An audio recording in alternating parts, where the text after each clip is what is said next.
Hello, and welcome back to the channel. I am playing Europa Universalis 4, EU4. Yeah, about that upload schedule, it's just not going to happen. So, I'll still upload, I'm still alive as you can see, but yeah, we're not going to worry about that. So, I tried recording this, things didn't work out right, so I'm restarting it. We'll see how this time goes. So I kind of got bored of Oblivion, not necessarily bored, but I didn't really want to record it, and I still wanted to upload stuff to the channel. I've been playing a bunch of EU4 recently, so I was like, yeah, maybe I should upload and play and upload some EU4, which I'm doing now. Hopefully this run I won't have to restart because I did some very nice commentary.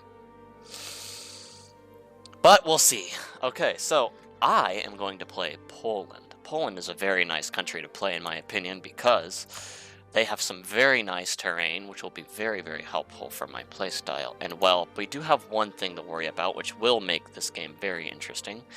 We have to worry about Muscovy to our northeast and the Ottomans to our south, both of which will become very, very powerful enemies or allies if we play our cards correctly. Although Russia should be a historical rival to us. Now, I picked Poland for a couple of reasons. One, because this terrain fits my playstyle tremendously. Two, because having these two guys at our borders will be very interesting to deal with and will hopefully lead to some war, which I probably won't start on my own. And three, I just like Poland. So we're going to play Poland. We're going to play Iron Man mode, enable historical lucky nations, although I hate them. We're going to do it for the YouTube channel. And this is my first run, which I am going to overwrite. Yeah, hopefully I won't have to restart. I restarted because Moldavia, I didn't get Moldavia, so we are going to start here. So, here's what we start with. We do start with Mazovia as a vassal, which we are going to improve relations with immediately. Because we want to integrate them. We can integrate them on 1954. Yeah, January 1954, which we're going to start doing as soon as possible. Teutonic Order rivaled us because of course they did. So did Hungary, which is okay. And Denmark, which is unfortunate because here's the thing. Denmark is probably going to invade Livonia, which I am right now going to say no to. But of course they can still invade Riga. They get claims to this whole area once they do a mission in their mission tree. So they get claims in everything right here, which would be unfortunate if they got it, so we're going to try to keep Livonia alive as soon as possible. We, of course, hate the Teutonic Order. They will probably ally, and if they do and we invade the Teutonic Order, that will be fine. We're going to build a spy network in the Teutonic Order, and we're going to put it on speed 4. We're going to move our men over to the Teutonic Order in preparation, lower their maintenance. We're also going to go to our estates. Here's the thing. I found out in my first run, I didn't know that the Schlotze had this, which means that we can't seize land from the Schlotze, which means this button right here, this seize land button, will work for the clergy and the Bureaus, but not the Schlotze, which is not good for us, to put it lightly. So we're going to enact some privileges, but not for the Schlotze. We're going to get some monthly administrative power from the clergy, and we're going to get some monthly diplo power from the Bureaus, and we're going to seize their land immediately, which they're fine with. But we didn't seize land from the Schlotze, who remained the same percentage, which is unfortunate, but that's okay. About this, we have an admin focus, and we get some pretty shit admin, or some pretty shit monarch power per month, because we are in an interregionum. Basically, what happened between Poland is that Poland and Hungary were actually in a PU, which is why we're both in an interregionum, and maybe Bohemia? I don't remember if they were. They have a different interregionum, so I don't think it is. Theirs is a 222. I forget what happened with Bohemia. But essentially, we were in a personal union, which meant our lands looked like huge, huge. Anyway, we went to crusade at Hungary, or not Hungary, we went on a crusade against the Ottomans, which obviously didn't go well, and we're in an interregionum, because our king died. Anyway, so Poland has the very advantageous situation of being pretty much immediate friends with Lithuania, and we'll see in an event with this interregionum something very nice happens with that. Unfortunately, we do have the low Crownland modifier now. Great Bouillon Famine, you deserve that. Okay, yep. Disloyal Estates. Oh, your equilibrium's lower than your loyalty. Well, that's unfortunate. Oh, there's this event I was talking about. So, Lithuania. Lithuania has this very nice 441 guy. Well, we basically get this event to say, yeah, we want him as our ruler too. And this is very nice because it makes Lithuania a junior partner. The unfortunate thing about this is that Poland gets an elective monarchy, which is okay. Oh, we could appoint a local noble and get a 555, but I would much rather have Lithuania under our boot. So we're going to do that. Unfortunately, we have to trust Sejm in this, which we can't switch away from. But that's okay because feudal nobility is kind of shit anyway. We're going to check out what this gives us anyway. Minus revolt risk, plus 25% income from vassals, and governing capacity. Oh, that's actually very nice. If you'll notice, oh, it doesn't even show us what they give us. That's interesting. So we do get this minus absolutism, but that's okay because I instituted these things that lower our absolutism anyway. And personally, I don't care about absolutism. If you play EU4, that might be heretical to hear because absolutism is actually very nice, but I personally don't care for it. So next, we got Lithuania under our union. Now we're going to try to get Moldavia as friends. We're going to ally them, and we are at 404 relations. So we already have a huge sphere of influence, as you see. We're going to try to take over all of this part of the Teutonic Order. Brandenburg can have this. So we're going to go try to take over this part, which will be very helpful because we will also end up getting, or they will be getting an event which will release Danzig, Tuchel, and I think Königsberg as the city of Danzig, which we will help, which is why I stationed my men here. And I'm actually going to reinforce with more men. We're going to try to save some manpower for later. And here's the thing. You see, we are Catholic, although the majority of our land is Orthodox. So Catholicism is okay. We get tolerance of the true faith and tolerance of heretics, -1.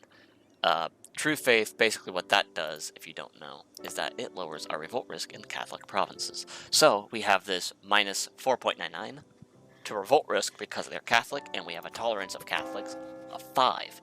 I don't know why it's 499, but whatever. So we have a pretty high tolerance and a pretty low tolerance of heretics. The -2, not the lowest though. So this raises revolt risks if we have low intolerance. Or high intolerance, I guess I should say. Well, the thing is, Catholicism gets the +1 and a -1 to tolerance.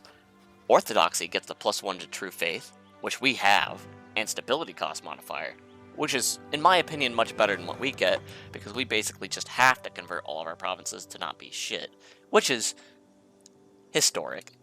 It's what Catholics did.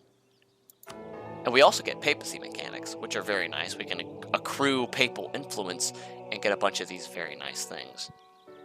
Unfortunately, it is nowhere near as good as Orthodoxy, which is very nice. I can't show you what they get, or the screen that they get, until we're going to try to convert to Orthodoxy, because Orthodoxy gets icons, which give us very, very nice bonuses, and I much prefer to this. If we don't convert to Orthodoxy, we're just going to convert to Protestant. So we're going to try to convert to Orthodoxy, and we're going to choose the highest revolt risk province here.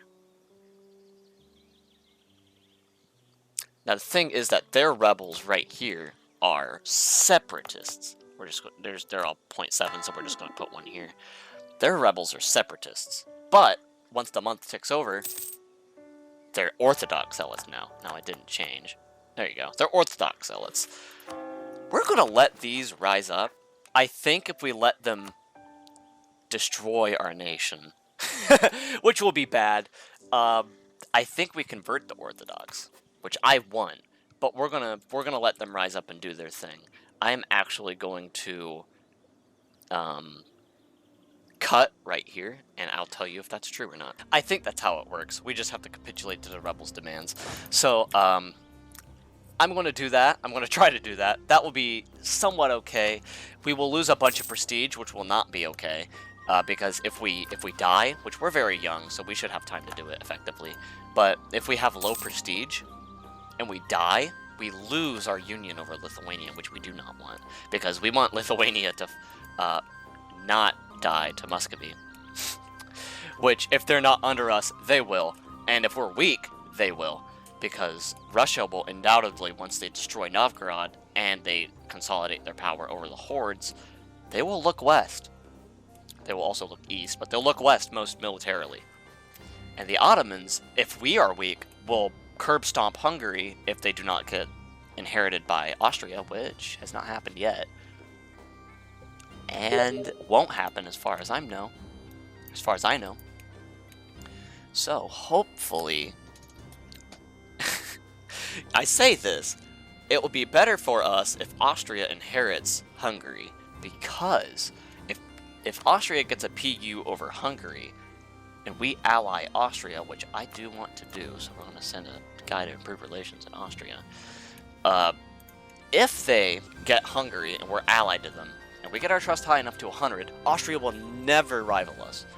If our trust of Austria is 100, even if we're the last person on Earth that they can rival, they won't rival us because we are great friends. So I want to try to get Austria a friend, and hope that they get Hungary, and don't rival me, which they shouldn't. They have, well, they'll probably lose Savoy as a rival if they get Hungary, but we're going to hope that they don't rival us. If they do, it's not the end of the world. They'll probably rival Bohemia. Yeah, they'll probably rival Bohemia instead of us, which I'm hopeful of. Bohemia probably won't be as strong as them, but it's oh well. I want to try to get Austria my friend, because we'll deal with this in a second, because I have some explaining to do about this. Because if you notice, this is the HRE, if you didn't know. The HRE has some funny mechanics. But the important part is that Austria is the emperor of the HRE, and they exert influence over all of these states. They protect them, but essentially that's it. HRE is a bit wonky and honestly not worth dealing with, but we don't have to deal with it because we're not in the HRE. So, yeah, we want to try to get friends with Austria because that will be a nice ally to have, and if Austria gets their way, they'll have huge amounts of influence on this region right here, which is very nice. So Wallachia. Well, we'll talk about Wallachia in a second. So, this is that event I think I mentioned. So this is about Moldavia. This is that event where we can send a guy, and we should get them as a march. So we are going to send soldiers to aid Roman in invading Moldavia, and hopefully, oh yes, excellent. This is why I restarted last time, which didn't happen. So we got Moldavia as a march, which is very nice because now we've consolidated our power over this area, and that means we can invade Wallachia, hopefully before Austria does. The reason I want to invade Wallachia, it's got some very, very nice farmlands here, which is very nice for my playstyle. So the reason I picked Poland is look at all these farmlands and grasslands. Tasty. So farmlands and grasslands make it cheap. Well, farmlands make it cheaper. Grasslands are just nothing. But farmlands make it cheaper to develop, which is how I play the game. I play tall and don't go to war as much, which is why I'm hoping that, honestly hoping, that the Ottomans and Russia become big powers, because then we'll have some sort of interest. Because otherwise, what's the point? Anyway, if you look at like the marsh, oh, huge development cost. And then woods, not as huge as of a development cost, but still not as good as farmlands. Which we have lots of, Hungary has lots of, France has lots of, England has lots of, basically, you know, all the places that become big major powers have a bunch of farmlands. If Hungary doesn't get PU'd by Austria, that's actually good for us, because then we can invade Hungary and take all this for ourselves. And the reason I want to invade Wallachia is the same reason. If we don't, Austria will. But if Hungary gets a PU, or if Austria gets a PU over Hungary, if they don't get a PU over Hungary, it's not the end of the world either way, because we have plans A and B for if that happens either way. Hopefully. We'll make plan C killing Austria for this if they rival us. That's plan C. So now we have a plan for every situation that happens. Or is it plan A2? Since we'll already be fighting Austria if they don't get it over Hungary. Oh, we just eclipsed the Teutonic Order.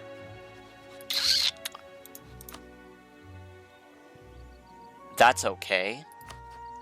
You hate the Ottomans. Hey, guess what? I also hate the Ottomans. We are technically bordering them now. Ooh. Ooh, okay. This is good and bad for us. The good news is Austria likely won't invade them now, even if they get a PU over Hungary. The bad news, if we want to fight Wallachia, we have to fight the Ottomans. Which I would rather not do in this age, I'll be honest. Actually, I'd rather not do at all. If we can help it, I would like to have the Ottomans basically just vibe and go this way. If they can go this way and not this way in their expansion, that would be vastly preferred. Anyway, we're not going to look at that. We're going to worry about this for right now. So, how's that spy number going along in Teutonic Order? 18. Great. Okay. So now we basically don't have to worry about anything. We got Moldavia. Got Lithuania. Improving relations with Mazovia, which we have 9 more years to do. Well, 8. I guaranteed Livonia, yes. They allied Riga and the Teutonic Order. That should be expected. The bad news about this now is that once we go to war with the Teutonic Order, we will also be at war with the Livonian Order. And then Denmark will see that and invade them. Let's actually look to see if they've done that yet. Yes, see, they did that mission, and now they get to invade Estonia here. Which, you know, if we lose Estonia, if we lose Livonia, it's not the end of the world. I really don't care. Oh, look at this. We could spend 36 ducats and get a base tax, or spend manpower. I want to spend the ducats because I need manpower. We don't need ducats as much. And I don't know how long this video has been since I started recording about midway through, but I assume it's about 15-20 minutes. So, since this is a nice place to stop, we'll stop for now. And I will see you guys next time in episode 2. If you liked what you see, please like. If you disliked it, then dislike. If you have any comments about what I should do, what games I should play, where I should go in this run, if you have any ideas, anything you know about Poland that I probably don't know because I've not played Poland recently. I think the last time I played Poland was in like 1.25, or at least the last time I played Poland as a base nation. It was in 1.25. So I've not played Poland in quite a while. So if you have a tip for Poland or anything, please leave it in the comments below. Or if you have anything else to say regarding my channel or the videos I make, please leave it in the comments below. And if you like this series, you like my Oblivion series, and you'd like to see more of it, I do promise there's more coming of both. I just need to get some variety on this channel. They're both coming soon. Please subscribe so you'll see more of it. Alright, see you next time.